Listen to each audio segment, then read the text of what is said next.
The Ford Expedition Max is a very well-known and appealing option among family cars, offering tons of space and practicality and style. The extended wheelbase of the Max gives all passengers more room to stretch out and more space in the trunk. But is the previous generation like this 2024 Ford Expedition Limited Max still a great choice in late 2025? Let's go ahead and find out.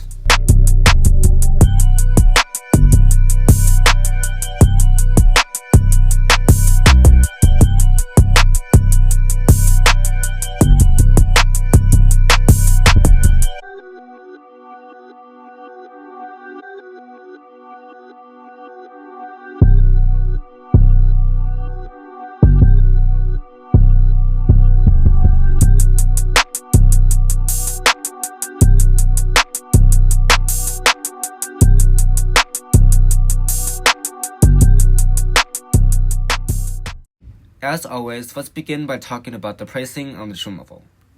The Expedition Max started at about $64,000 for the base XLT, and this limited model was about $75,000. Getting the Expedition Max over the regular Expedition costs about $3,000 extra. Also, within the limited trim level, you could get additional equipment groups like the Limited High, giving you an upgraded material selection and 22-inch wheels, and the Limited Stealth, giving you a more stealthy appearance. Let's see if this was worth $75,000 brand new. The Expedition has a very stylish design. There's a large grille up front with two chrome bars running across the whole front end, brushed aluminum trim, functional ventilation, and tow hooks at the bottom, and as far as the headlights are concerned, they're going to be fully LED on the Limited model. The Limited is the first trim level in the Expedition lineup to have fully LED headlights, so that means you get an LED daytime running light, reflective style LED headlamps, fog lights at the bottom, as well as an LED turn signal. These headlights look pretty nice overall, but I wouldn't say they're anything special. Moving to the side, you will find standard 20-inch alloy wheels on the Limited model. These don't look bad, but they honestly aren't my favorites. You can also get 22-inch wheels if you choose the Limited High, or 22-inch gloss black wheels if you choose the Limited Stealth. In my opinion, those look so much better. However, with the smaller wheel size, you'll get bigger sidewalls, so it is going to be better for going off-road, and also the ride quality is going to be slightly better. Moving to the side, the Expedition has fixed running boards at the bottom with accenting in chrome trim running underneath the windows, and chrome accented door handles. The mirrors have a good amount of features including heating, blind spot monitoring, and power folding. Auto dimming is available on the King Ranch and the Platinum. I also really like the two-tone design they have going on. At the back, there is some more chrome trim that runs in between the taillights, chrome finishing the Expedition branding, and brushed aluminum trim at the bottom. There is also a plastic piece that keeps the bumper safe from scratches. As far as the taillights are concerned, they are going to be fully LED. Like for the headlights, the Limited is the first trim level that gets standard fully LED lighting. There is an LED brake light, an LED reverse light, and an LED turn signal that is part of the brake lights. Overall, I would say these taillights look very nice. Now let's check out the interior and see how practical and family-friendly it is on this Ford Expedition Max. $75,000 is a lot of money for a car, and while the Expedition offers plenty of space on the inside, some material selections do not reflect that price tag.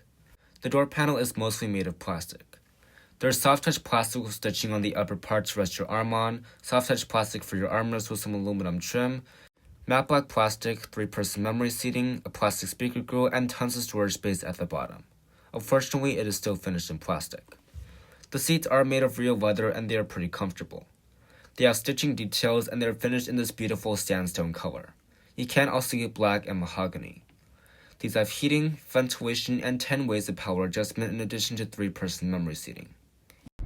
Now let's take a look at the rest of the Ford Expedition's interior. Starting with the steering wheel, it is going to be very nicely leather wrapped and heated.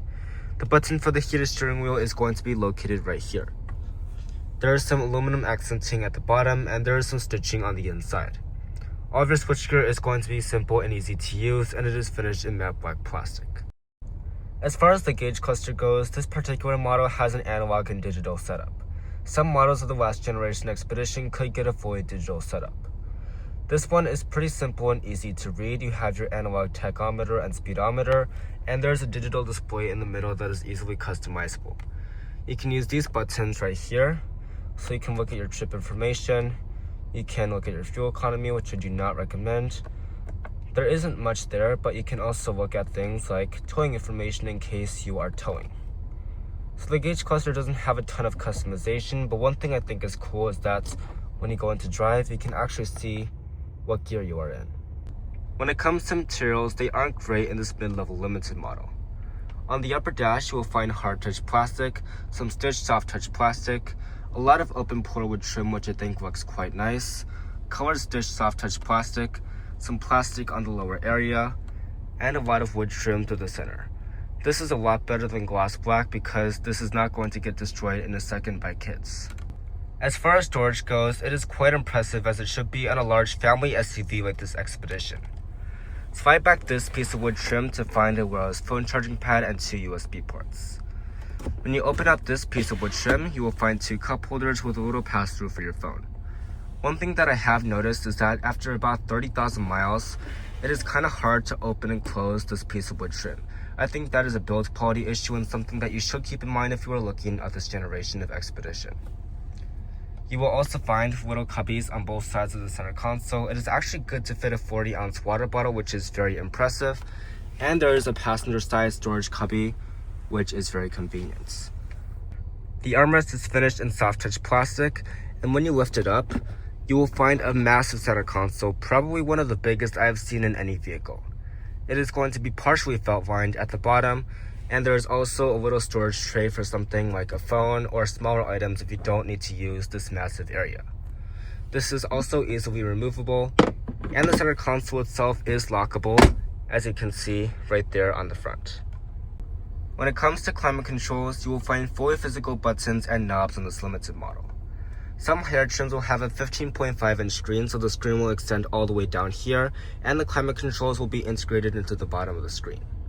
On this model, just push this knob to turn on the climate controls, and you can use the knobs to adjust the temperature. There's dual zone up front and 1 zone in the rear on all Expedition models. There's also this very high quality feeling toggle to adjust your fan speed, and you will also find your heated and ventilated seats.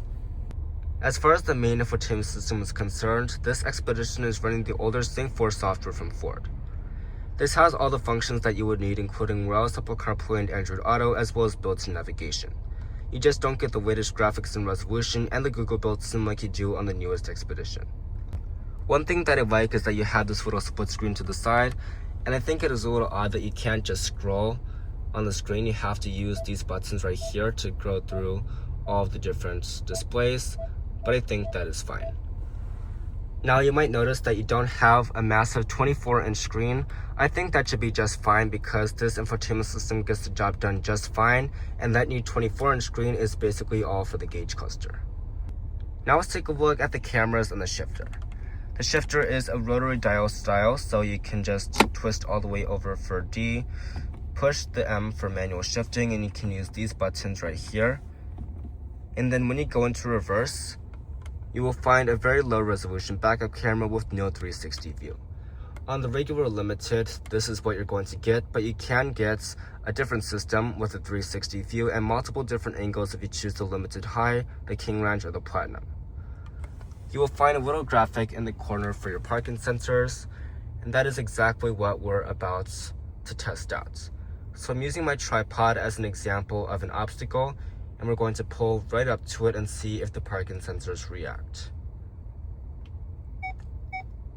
So right as I got up to it, there's a little graphic on the screen and it is sounding a pretty sharp noise. So don't love the pitch of that. And it is getting louder and faster as we get closer. Overall, the parking sensors work pretty well on this Expedition. Just keep in mind that on lower trims, the camera quality is not great. To put it in park, just slide the dial over to P. Some other features in this cabin include the drive mode selector right here. You can go between 2-wheel drive and 4-wheel drive. And to the left of the steering wheel, you will find your headlight controls, a button to fold down all the headrests, and you will find a button for your power adjusting pedals. Up top, you will find an auto-dimming rearview mirror. Just keep in mind that there is no digital camera mirror available on any Expedition model. And there's also a large panoramic sunroof up top. Now let's check out the passenger side on the Ford Expedition Max.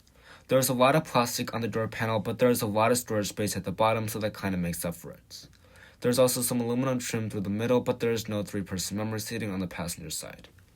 As far as the seats go, they're very comfortable and plush, and they're made of the same real leather. Even though they have a simple design with the perforated leather and the stitching details, they still look very nice, and they include heating, ventilation, and 10 ways of power adjustment. Amenities on the passenger side include a little storage cubby over here, an assist grip to ease your entry and exits, and materials include soft-touch plastic and open portal wood trim. You can also push this black button to open up this piece of wood trim, and that will reveal a good amount of storage space for anything the passenger wants to put in there. In the glove box, there is also a good amount of space, but it is not felt lined, so things like sunglasses can get scratched. There's also a 12-volt outlet, which is very nice. But the rear seats are very important on a large family SUV like this Expedition, so let's go ahead and check out the second and third rows. On the door panel, there is plenty of storage space at the bottom, but it is going to be made of mostly plastic. Unfortunately, there are no sunshades. The seats are made of the same real leather, and they have stitching details and perforations. They also will include heating and manual adjustments. I also want to mention that this model has the bench seat, which is an extra option. This is a free option, but I think it is one that I would definitely choose because the middle seat is so nice. In the second row of the Expedition Max, there is loads of legroom and headroom. The seat back pocket is a good size, and the back of the seat is going to be finished in leather. Amenities in the middle include 2 cup holders, 2 USB ports, Expedition branding, a third zone climate control, and power outlets. At the bottom, there is a 12-volt outlet and a little cubby. Now, a lot of cars that have a bench seat have a very uncomfortable middle seat, but that is definitely not the case for the Expedition. This seat is completely separate, and it is very wide, so even bigger adults can fit in it. Even in the middle seats, there's plenty of legroom and headroom, and even footroom is good. Now, another great selling point of this middle seat is that because it is separate, you can easily fit 3 car seats across, which most full-size SUVs cannot do, surprisingly. But that is the second row. Let's go ahead and check out the third row next. Accessing the third row is quite simple. Pull on this lever and the seat will tilt forward, and the nice thing is that you do not have to remove a car seat in the process. In the third row of the Expedition Max, with the seats slid all the way back, there is still a good amount of legroom and headroom. Thigh support is also very impressive. Amenities include a very large storage cubby, a USB port on both sides, and 2 cup holders. You can also push these buttons to easily recline the third row seats for extra comfort. The third rows of the Expedition Max and the Navigator L are some of the most spacious and comfortable third rows I have ever sat in. If you have a big family and all the kids are in car seats, the Expedition Max is one of the best vehicles you can own. Let's go ahead and check out the cargo space next, because this is where you're going to be putting all of your family stuff. When Ford was extending the Expedition, they used more of the space to increase the second and third row legroom instead of the trunk. So that is why 34.3 cubic feet is impressive, but it isn't as much as the Wagoneer L or Suburban. You will still find multiple cubbies and a 12-volt outlet for better organization, and under the trunk floor, you will find plenty of storage space. On the left side, there is an additional cubby and multiple buttons to fold down the second and third row seats. The nice thing is that, even though this car has a bench seat, you can still fold down the second row seats individually. When you fold down the third row, there is 79.6 cubic feet of space, and as a maximum, you will find 120.2 cubic feet of space. These are very impressive figures, but keep in mind if you need the most trunk space, go ahead and get the Jeep Wagoneer L or the Chevrolet Suburban. The Wagoneer L offers the most space behind the third row, and the Yukon XL and Suburban offer about 145 cubic feet as a maximum. However, I will say I am very impressed by how much space this Expedition offers, and it should be very usable for all families. To close the trunk, just push the button.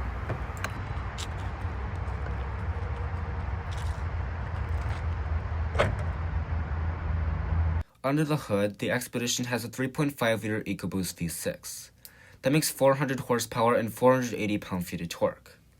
That is mated to a 10-speed automatic transmission and gets about 16 mpg in the city, 22 on the highway, and 18 combined. For most people, this is plenty of power, but if you want more power, you can get the Timberline or the Limited Stealth Edition, which has 440 horsepower. One thing I will say is kinda disappointing is how ugly this engine bay is. Let's see an acceleration test.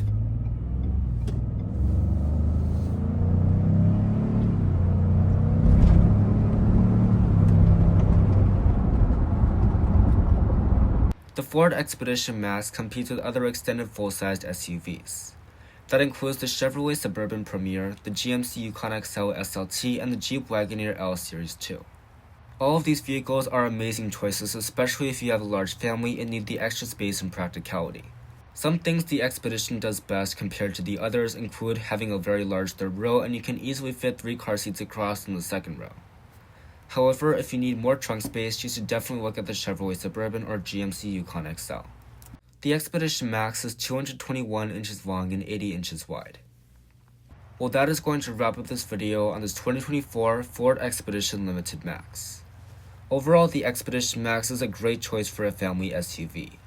It offers an insane amount of space in all 3 rows, especially the third row and the trunk. With the limited model, the materials aren't great and there are features that you are missing out on, like a bigger screen, but it is still a great all-around vehicle. The storage and practicality is especially impressive, and the big size of the Expedition makes it one of the best family vehicles available. Tell me in the comments if you would buy this over the Chevrolet Suburban or Jeep Wagoneer L, and be sure to stay tuned for other videos on my channel about this vehicle. Thank you all so much for watching, and I'll see you in the next one.